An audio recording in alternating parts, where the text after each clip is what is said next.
जी students, अब ये हमारा है जी टॉपिक। हमने ये पीस की पोइम शुरू की हुई थी। आज इसके अगले जो मैं 95 पेज पे जो MCQs हैं, आपने बताना है डेमोन्स्ट्रेटिव, रिफ्लेक्सिव, इंटेरोगेटिव प्रोनाउंस को आइडेंटिफाई करना है। अब आप ये देखें, हम जब किसी चीज़ की तरफ इशारा करके इसको स्पेसिफाई करते हैं वो डेमोन्स्ट्रेटिव प्रोनाउंस होते हैं, जिस तरह दिस, डैट, सच, इस तरह के।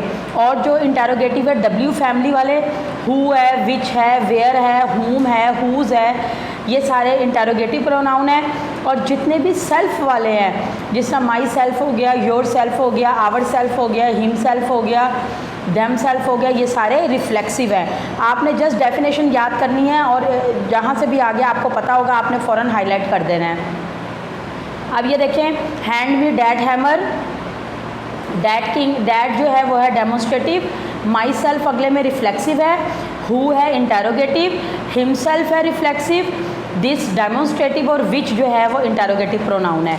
तो उन्होंने अंडरलाइन किया हुआ, एग्जामिनर भी इसी तरह आपसे बोर्ड में पूछेंगे। उसके बाद आपने प्रेजेंट एंड पास्ट पार्टिसिपल्स को बताना है, जो अप्रोप्रिएट है आपने वो चूज़ करना है। The movie was really interesting, movie जो है वो वाकई जो है वो इंटरेस्टिंग थी। उसके बाद देखें नंबर 2 पे देखें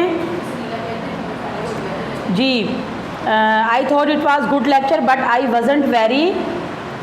इसके 2 पार्ट हैं, एक ए है एक बी है जी।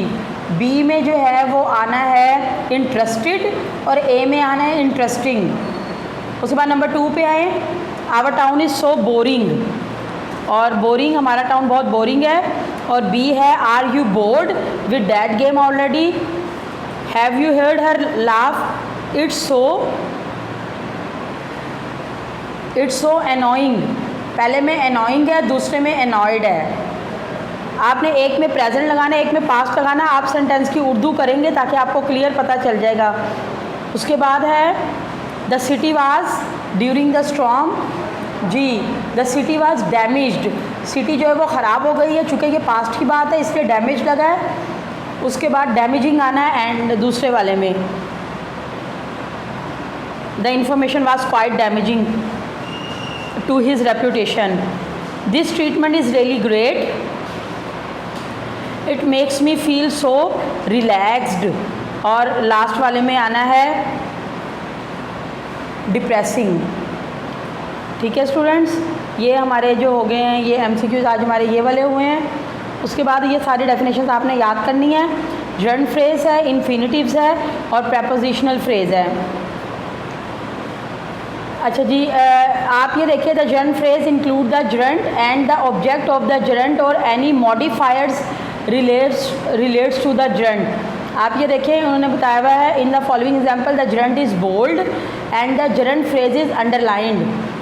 फ्रेज होती है थोड़ी बड़ी कंडीशन, और जरंट सिंपल अगर आपसे पूछा जाए तो वो सिंपल सिंगल वर्ड को कहते हैं। इन्फिनिटिव्स होते हैं जो टू से शुरू होते हैं, टू उनसे पहले लगा होता है और उसके बाद आगे जो है वो ऑब्जेक्ट को क्लियर किया होता है। और प्रेपोजिशनल फ्रेज तो क्लियर होते हैं कि उस वर्ड से पहले प्रेपोजिशन लगी होती है कोई भी, तो वो हमें क्लियर हो जाता है कि ये प्रेपोजिशनल फ्रेज है। आप ये देखिए, हम इसकी रिव्यू एक्सरसाइज पे आ रहे हैं। इस पर आप इंपॉर्टेंट लिख लें, बहुत इंपॉर्टेंट एक्सरसाइज है। आपसे पूछ रहे हैं ओवर द कैट। अब आपने बताना है ये कौन सा फ्रेज है। आप देखिए students, OVER over, over preposition है, तो हमें फ़ौरन पता चल गया ये प्रेपोजिशनल फ्रेज है। आपने सिर्फ की पॉइंट्स याद करने जो मैं आपको बता रही हूँ। उसके बाद देखिए, the striker held a meeting, जो वर्ब है क्या उसने काम किया, discuss the term of employers, जो मजदूर हैं उनसे रूल्स एंड रेगुलेशन के बारे में बात की, तो इससे पहले क्या लगा, टू, वर्ब से पहले टू हाईलाइट किया गया है तो ये इन्फिनिटिव है। उसके बाद learning the part of speech, ये वर्ब है लेकिन इससे पहले टू नहीं है, ये जरंट फ्रेज है और ये प्रेपोजिशनल नहीं है क्योंकि इससे पहले कोई प्रेपोजिशन नहीं लगी हुई है, क्लियर है। टू ओपन द डोर, ये प्रेपोजिशनल फ्रेज है क्योंकि इन्फिनिटिव्स है, टू लगा है, टू ओपन द डोर। उसके बाद ऑफ टर्किश आर्ट, ऑफ जो है वो प्रेपोजिशन है तो ये प्रेपोजिशनल फ्रेज है। आपको मैंने रूल्स बताए, आपने इसी तरीके से याद करने हैं। Putting too much effort into the project, ना इसमें टू लगा ना प्रेपोजिशन लगी, तो ये जरंट फ्रेज है। तो but does the captain want us to lower the sail, ये इन्फिनेटिव है। ये देखिए कितना आपको मैंने क्लियर बता दिया हुआ, तो आपने इसको अच्छे तरीके से 7 है, आपने इसको अच्छे तरीके से लर्न करने हैं। उसके बाद हमारी ये रिव्यू एक्सरसाइज आ रही है 101 पे, आप ये रिव्यू एक्सरसाइज देख लें अच्छे तरीके से। Choose the correct option. Convenient का आपने मीनिंग बताना है, कन्वीनियंट का मतलब होता है ईजी, ए को आपने टिक करना है। डिस्टिंक्ट का आपने मीनिंग बताना है, इसका मतलब होता है क्लियर, वाजिया। एक्सेल का आपने मीनिंग बताना है, एक्सट्रीमली जो अच्छा है, जो बड़ा लार्ज जो है या जो आपके लिए सूटेबल है, to do extremely well. Long bumpy ride है, हार्ड एंड चैलेंजिंग टाइम, ये सारे पिछले चैप्टर्स की उन्होंने रिव्यू दिया आपको। Everyone had a on her और is face on the way home, which connotation is more positive. अच्छा जी, ग्रीन होती है गुस्से वाली, स्माइल कहते हैं अच्छी मुस्कुराहट पॉजिटिव, और स्मोक कहते हैं तंजिया, तो इसलिए यहाँ पर पॉजिटिव उन्होंने पूछा तो स्माइल आएगा। लवली का सिनोनिम्स यानी मीनिंग बताना है, तो लवली का मतलब होता है ब्यूटीफुल, खूबसूरत। उसके बाद कल्प्रिट, मुजरिम का सिनोनिम्स, मुजरिम का मीनिंग आपने बताना है, इसका मतलब होता है ऑफेंडर, ऑनेस्ट भी नहीं होगा, इनोसेंट भी नहीं होगा। एबेंडन का होता है सपोर्ट करना। एंटोनियम्स आप बता रहे हैं, एंटोनियम कहते हैं ऑपोजिट को। ब्राइट का होगा डार्क। अब समवन है, ये कौन सा प्रोनाउन है, मैंने आपको 9th क्लास में भी बताया था स्टूडेंट्स, और वैसे भी आपको बताया हुआ है। जितने भी ये इस तरह के प्रोनाउंस होते हैं, someone, no one, anyone, nobody, somebody, one, ये सारे होते हैं इनडेफिनेट प्रोनाउन। इसके बेशक साइड पे लिख ले इसकी डेफिनेशन। ये इनडेफिनेट प्रोनाउन है, जब आया समवन आपको पता चल गया ये इनडेफिनेट है। बिलो आपने बताना है कौन सा ट्रांजिटिव वर्ब है, ट्रांजिटिव है कि इंट्रांजिटिव है कि रेगुलर वर्ब है।